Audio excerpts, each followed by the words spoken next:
ತಾಲೂಕು ಕೇಂದ್ರದಲ್ಲಿ ರಾಷ್ಟ್ರೀಯ ಸ್ವಯಂ ಸೇವಕ ಸಂಘ ಆರ್ಎಸ್ಎಸ್ ರ್ಯಾಲಿ ನಡೆಸುವ ಕುರಿತು ಕಲಬುರಗಿ ಹೈಕೋರ್ಟ್ ಭಾನುವಾರ ತುರ್ತು ವಿಚಾರಣೆ ನಡೆಸಿ ಸರ್ಕಾರಕ್ಕೆ ಸ್ಪಷ್ಟ ಸೂಚನೆ ನೀಡಿದ್ದರ ಹಿನ್ನೆಲೆಯಲ್ಲಿ ನಾವು ಕಾನೂನಿಗೆ ತಲೆಬಾಗಿ ಇಂದು ಭಾನುವಾರ ನಡೆಯಬೇಕಿದ್ದ ಪಥಸಂಚಲನ ಕಾರ್ಯಕ್ರಮ ಮುಂದೂಡಲಾಗಿದೆ ಎಂದು ಆರ್ಎಸ್ಎಸ್ ಮುಖಂಡ ಅಂಬರೀಶ್ ಸುಲೇನ್ಗಾಂವ್ ತಿಳಿಸಿದ್ದಾರೆ. ಆರ್ಎಸ್ಎಸ್ ಸಂಘದ 100ರ ಸಂಭ್ರಮದ ಅಂಗವಾಗಿ ಇಂದು ಪಟ್ಟಣದ ಪ್ರಮುಖ ಬೀದಿಗಳಲ್ಲಿ ಪಥಸಂಚಲನ ನಡೆಸಿ ಬಜಾಜ್ ಕಲ್ಯಾಣ ಮಂಟಪದಲ್ಲಿ ಸಮಾರೋಪಗೊಳ್ಳಬೇಕಿದ್ದ ಕಾರ್ಯಕ್ರಮವು ಕಾನೂನಿನ ಅಡೆತಡೆಗಳು ಎದುರಾದ ಕಾರಣದಿಂದಾಗಿ ಕೋರ್ಟ್ ಆದೇಶದಂತೆ 24ನೇ ತಾರೀಕಿನಂದು ವಿಚಾರಣೆ ಮಾಡಲಿರುವ ಕಾರಣದಿಂದಾಗಿ ಕಾನೂನಿಗೆ ತಲೆಬಾಗಿ ನವೆಂಬರ್ 2ನೇ ತಾರೀಕಿನಂದು ಪಥಸಂಚಲನ ಮಾಡಲಾಗುವುದು. ಅಲ್ಲದೆ ಅಂದಿನ ದಿನವೇ ನಮ್ಮ ಸಹೋದರರು ನಮ್ಮಂತೆ ಅವರು ಕೂಡ ದೇಶಭಕ್ತರು ಮತ್ತು ಸಂವಿಧಾನ ಪಾಲನೆ ಮಾಡುವ ಭೀಮ್ ಆರ್ಮಿ ಮತ್ತು ದಲಿತ ಪ್ಯಾಥರ್ ಸಂಘಟನೆಯವರು ಸಹಿತ ಅಂದಿನ ದಿನವೇ ಪಥಸಂಚಲನ ಮಾಡುವ ಉದ್ದೇಶ ಇಟ್ಟುಕೊಂಡಿರುವುದರಿಂದ ಅವರಿಗೂ ಕೂಡ ನಾವು ಪುಷ್ಪಾರ್ಚನೆ ಮಾಡುವ ಮೂಲಕ ಸ್ವಾಗತ ಕೋರಿ ಗೌರವ ನೀಡುತ್ತೇವೆ. ಅವರು ಕೂಡ ನಮ್ಮ ಪಥಸಂಚಲನಕ್ಕೆ ಸ್ವಾಗತ ಕೋರಿ ಆರ್ಎಸ್ಎಸ್ ದಲಿತ ಪ್ಯಾಂಥರ್ ಮತ್ತು ಭೀಮ್ ಆರ್ಮಿ ಎಲ್ಲರೂ ಒಂದಾಗಿ ಪಥಸಂಚಲನ ಮಾಡೋಣ ಎಂದು ಹೇಳಿದರು. ಚಿತ್ತಾಪುರದಲ್ಲಿ ಜಾಹೀರಾತು ಅಥವಾ ಸುದ್ದಿ ಹಲವಾರು ದೃಶ್ಯ ಮಾಧ್ಯಮದಲ್ಲಿ ಯಾವ ರೀತಿ ಪ್ರಕಟಗೊಂಡಿತು ಅಂತ ಹೇಳಿದ್ರೆ ರಾಜ್ಯವ್ಯಾಪಿ ಸುದ್ದಿ ಆಯಿತು. ರಾಜ್ಯವ್ಯಾಪಿ ಸುದ್ದಿ ಆಗಬೇಕಾದ್ರೆ ಒಂದೊಂದು ದೃಶ್ಯ ಮಾಧ್ಯಮದಲ್ಲಿ ಉಸ್ತುವಾರಿ ಸಚಿವರ ಮಾನ್ಯ ಪ್ರಿಯಾಂಕ್ ಖರ್ಗೆ ಅವರ ಸ್ವಕ್ಷೇತ್ರದಲ್ಲಿ ರಾಷ್ಟ್ರೀಯ ಸ್ವಯಂ ಸೇವಕ ಸಂಘದ ಪಥಸಂಚಲನದ ಶಕ್ತಿ ಪ್ರದರ್ಶನ ಅನ್ನುವಂಥ ಸುದ್ದಿ ಪ್ರಸಾರವಾಯಿತು. ಆ ದಿನ ಮಾನ್ಯ ಸಚಿವರಿಗೆ ನಿದ್ದೆ ಹತ್ತಲಿಕ್ಕಿಲ್ಲ. ಹಾಗಾಗಿ ಅವರೇ ನಿರ್ಣಯ ತಗೊಂಡಿದ್ರು, ನನ್ನ ಸ್ವಕ್ಷೇತ್ರದಲ್ಲೇ ಶಕ್ತಿಯ ಪಥಸಂಚಲನ ಮಾಡ್ತಾ ಇದ್ದಾರೆ ಅನ್ನುವಂಥ ದೃಷ್ಟಿಯಿಂದ ಇವತ್ತು ನಮ್ಮ ಪಥಸಂಚಲನಕ್ಕೆ ಬ್ರೇಕ್ ಅನ್ನು ಹಾಕಿದ್ದಾರೆ. ಆದರೆ ಇದು ರಾಷ್ಟ್ರೀಯ ಸ್ವಯಂ ಸೇವಕರ ಸಂಘದ ಶತಾಬ್ದಿಯ ಪಥಸಂಚಲನ, ಯಾರಿಗೆ ಶಕ್ತಿಯನ್ನ ಪ್ರಕಟಗೊಳಿಸುವಂಥದ್ದು, ಯಾರಿಗೆ ಶಕ್ತಿಯ ಪ್ರದರ್ಶನದ ಪಥಸಂಚಲನ ಇದಾಗಿಲ್ಲ. ಸಂಘದ 100 ವರ್ಷದ ಪಥಸಂಚಲನದ ದರ್ಶನ ಮಾತ್ರ ಇತ್ತು, ಶಕ್ತಿಯ ಪ್ರದರ್ಶನ ಈ ಸಂಚಲನ ಇರಲಿಲ್ಲ. ಆದರೆ ಇವತ್ತು ಮಾನ್ಯ ಸಚಿವರು ಅರ್ಥ ಮಾಡ್ಕೋಬೇಕು, ರಾಷ್ಟ್ರೀಯ ಸ್ವಯಂ ಸಂಘ ಇವತ್ತು ನಿನ್ನೆದಲ್ಲ, 100 ವರ್ಷ ಪೂರೈಸಿದೆ. ಹಾಗಾಗಿ ಖಂಡಿತವಾಗಿ ಇಲ್ಲಿಯ ಅಧಿಕಾರಿಗಳು ನಿಮ್ಮ ಕೈಗೊಂಬೆಗಳಾಗಿ ವರ್ತನೆ ಮಾಡ್ತಾ ಇದ್ದಾರೆ.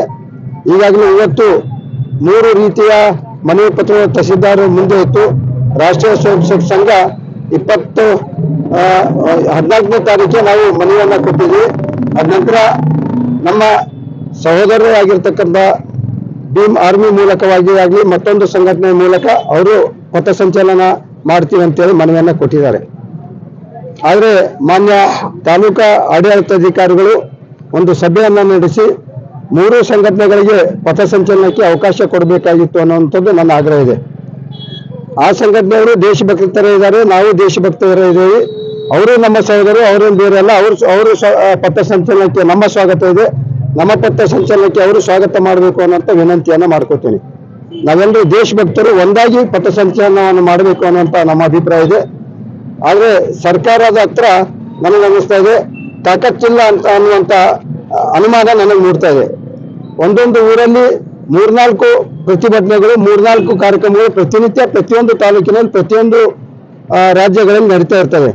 ಆದರೆ ಅದಕ್ಕೆ ತಾಲೂಕು ಆಡಳಿತವಾಗಿರಲಿ ಸರ್ಕಾರ ಆಗಲಿ ಯಾವುದೇ ಸಂಘಟನೆ ಒಂದು ಕಾರ್ಯಕ್ರಮ ಮಾಡ್ತೀವಿ, ಒಂದು ಮೆರವಣಿಗೆ ಮಾಡ್ತೀವಿ ಅಂತ ಹೇಳಿದ್ರೆ ಅವರಿಗೆ ಸೂಕ್ತ ಬಂದೋಬಸ್ತನ್ನು ಕಲ್ಪಿಸಿ ಅವರಿಗೆ ಅನುಮತಿಯನ್ನ ನೀಡಬೇಕಾಗಿದ್ದು ಸ್ಥಳೀಯ ಆದೇಶದ ಕರ್ತವ್ಯ. ಇವತ್ತು ಅಂತ ಕರ್ತವ್ಯನ ಮರೆತಿರ್ತಕ್ಕಂಥ ಅಧಿಕಾರಿಗಳ ವರ್ತನೆಯನ್ನ ನಾವು ಇವತ್ತು ಖಂಡಿಸ್ತಾ ಇದ್ದೇನೆ. ಇದು ನಾವು ಇವತ್ತು ಮಾಡುವಂತ ಕಾರ್ಯಕ್ರಮ ಹೊಸದೇನಲ್ಲ. ನನ್ನ ಅನುಭವದ ಪ್ರಕಾರ ಸುಮಾರು 22 ವರ್ಷಗಳಿಂದ ಈ ರೀತಿಯ ಕಾರ್ಯಕ್ರಮಗಳನ್ನು, ಸಣ್ಣ ಪುಟ್ಟ ಕಾರ್ಯಕ್ರಮ, ದೊಡ್ಡ ಮಟ್ಟದ ಕಾರ್ಯಕ್ರಮ, ಇವತ್ತಿಂದ ದೊಡ್ಡ ಕಾರ್ಯಕ್ರಮನ ಮಾಡ್ತಾ ಇದೀವಿ. ಇವತ್ತು ಈ ಅಧಿಕಾರಿಗಳಾಗ್ಲಿ ಸ್ಥಳೀಯ ಶಾಸಕರಿಗಾಗ್ಲಿ ಒಂದು ಮನವರಿಕೆ ಆಗಬೇಕು. ಕೇವಲ ಪಥಸಂಚಲನ ಚಿತ್ತಾಪುರದಲ್ಲಿ ಮಾತ್ರ ನಡೀತಾ ಇಲ್ಲ, ದೇಶಾದ್ಯಂತ ಪಥಸಂಚಲನ ನಡೀತಾ ಇದೆ. ಇದೇ ಯಾವ ಇಲಾಖೆಯ ಸಚಿವರಿದ್ದಾರೆ ಅವರ ಇಲಾಖೆಗೆ ಸಂಬಂಧಪಟ್ಟಂತೆ ಎಲ್ಲ ಗ್ರಾಮ ಮಟ್ಟದಲ್ಲಿ ಈಗಾಗಲೇ 10 ಕಡೆ ಗ್ರಾಮ ಮಟ್ಟದಲ್ಲಿ, ಗ್ರಾಮ ಪಂಚಾಯತಿ ಮಟ್ಟದಲ್ಲಿ ಚಿತ್ತಾಪುರ ತಾಲೂಕಿನಲ್ಲಿ 10 ಕಡೆ ಪಥಸಂಚಲನವನ್ನು ಮಾಡಿದ್ದೇವೆ. ಅದು ಯಾರಿಗೆ ಒಂದು ಶಕ್ತಿಯ ಪ್ರದರ್ಶನ ಅಲ್ಲ ಅಂತ ಹೇಳಿದ್ರು. ಪ್ರತಿಯೊಂದು ಗ್ರಾಮದಲ್ಲಿ ಸಂಘಟನೆ ಆಗಬೇಕು, ಪ್ರತಿಯೊಂದು ಗ್ರಾಮದಲ್ಲಿ ಹಿಂದುತ್ವದ ವಾತಾವರಣ ಆಗಬೇಕು, ದೇಶಭಕ್ತಿಯನ್ನು ಮೂಡಿಸುವಂತ ಸಂಕಲ್ಪದಿಂದ ನಾವು ಈಗಾಗಲೇ ಚಿತ್ತಾಪುರ ತಾಲೂಕು ಅಂತೇಳಿ ಸಂಘದ ದೃಷ್ಟಿಯಿಂದ ಶಾಬಾದ್, ಕಾಳಗಿ ಮತ್ತು ಚಿತ್ತಾಪುರ 3 ತಾಲೂಕು ಸೇರಿ ಒಂದು ತಾಲೂಕು ಇದೆ. ಆ ಎಲ್ಲ ಮಂಡಲಗಳಲ್ಲಿ ಯಾವ ಗ್ರಾಮ ಪಂಚಾಯತಿ ಅಂತೇಳಿ ನಮ್ಮ ಸಚಿವರು ಕರೀತಾರೋ ನಾವು ಮಂಡಲ ಅಂತೇಳಿ ಕರಿತೀವಿ. ಆ ಮಂಡಲ ಕೇಂದ್ರದಲ್ಲಿ ಒಟ್ಟು 10 ಕಡೆ ಪಥಸಂಚಲನ ಆಗಿದೆ.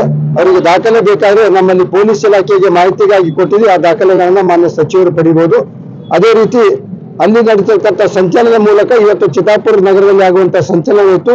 ಇಲ್ಲಿ ಯಾವ ನಮ್ಮ ಸಚಿವರು, ಅವರು ಎಲ್ಲರಿಗೂ ಸಚಿವರು, ಇವತ್ತು ನಮಗೂ ಸಚಿವರು, ಇನ್ನೊಬ್ಬರು ಸಚಿವರು, ಅಂತ ಸಚಿವರು ಆ ಸಂವಿಧಾನದ ಬಗ್ಗೆ ಪ್ರತಿನಿತ್ಯ ಮಾತಾಡ್ತಾರೆ. ನಾವು ಸಂವಿಧಾನಕ್ಕೆ ಅಷ್ಟೇ ಗೌರವ ಕೊಡ್ತೀವಿ. ಸಚಿವರು ಎಷ್ಟು ಗೌರವ ಕೊಡ್ತಾರೋ ಅಷ್ಟೇ ಗೌರವವನ್ನ ಸಂವಿಧಾನಕ್ಕೆ ಕೊಡ್ತೇವೆ. ಇವತ್ತು ಸಂವಿಧಾನ ವಿರೋಧವಾಗಿ ಅವರು ಇವತ್ತು ನಡ್ಕೊಂಡಿದ್ದಾರೆ. ಯಾವ ರೀತಿ ಅಂತ ಹೇಳಿದ್ರೆ, ಸಂವಿಧಾನದ ಪ್ರಕಾರ ಅವ್ರು ನಡ್ಕೋಬೇಕಾಗಿದ್ರೆ ಇವತ್ತು ನಮಗೆ ಯಾವುದೇ ಕಂಡೀಷನ್ ಹಾಕಿದ್ರು ಪರವಾಗಿಲ್ಲ, ನಮ್ಮ ಸಂಚಲನಕ್ಕೆ ಅನುಮತಿಯನ್ನ ಕೊಡಬೇಕಾಗಿತ್ತು. ಅವರು ಯಾವುದೇ ಒಂದು ಕಾರಣವನ್ನ ಒಡ್ಡಿ ಅನುಮತಿಯನ್ನ ನಿರಾಕರಿಸಿದ್ದಾರೆ. ಅದೇ ರೀತಿ ಆ ಮೀಡಿಯಾದಲ್ಲಿ ಬಂದಿರತಕ್ಕಂತ ಒಂದು ಸ್ವಕ್ಷೇತ್ರದಲ್ಲಿ ಶಕ್ತಿಯ ಪ್ರದರ್ಶನ ಅನ್ನುವಂತ ಒಂದೇ ಒಂದು ವಿಷಯವನ್ನ ಇಟ್ಕೊಂಡು ಅವರು ಸ್ವಪ್ರತಿಷ್ಠೆಗಾಗಿ ಇವತ್ತಿನ ಸಂಚಲನಕ್ಕೆ ಬ್ರೇಕ್ ಅನ್ನ ಅಧಿಕಾರಿಗಳ ಮೂಲಕ ಬ್ರೇಕ್ ಅನ್ನ ಹಾಕಿಸಿದ್ದಾರೆ. ಅದೇನು ದೊಡ್ಡ ವಿಷಯ ಅಲ್ಲ.